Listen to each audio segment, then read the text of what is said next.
បាទសួស្តីមេមេឡាននេះដែរតោនតាគៀកហើយនឹងទ្វាបាញ់ថ្នាំអញ្ចឹងមេឡាននឹងដែរពេលយើងតោនហើយស្អាតតោនបាញ់ថ្នាំហើយនឹងតែស្អាត 100% ដូចដើមវិញមេបាទសាច់ថ្នាំវិញ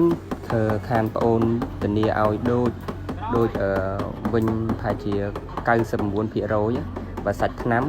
ធានាឲ្យ 100% ខានប្អូនធានាឲ្យបើចង់តោនបាញ់ថ្នាំអីកុំភ្លេចជាងច័ន្ទបាញ់ថ្នាំនៅសៀមរាបទីតាំងហើយមេចាំមើលពេលតោនហើយ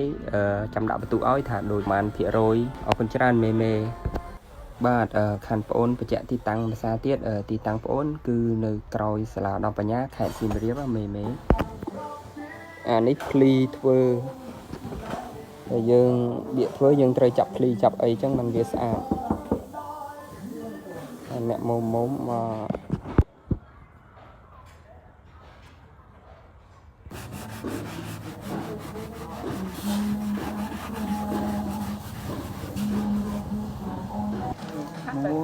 កាត់តាមក្រោយចៃណាចៃលើវាបាច់ចុចទេគ្នាទី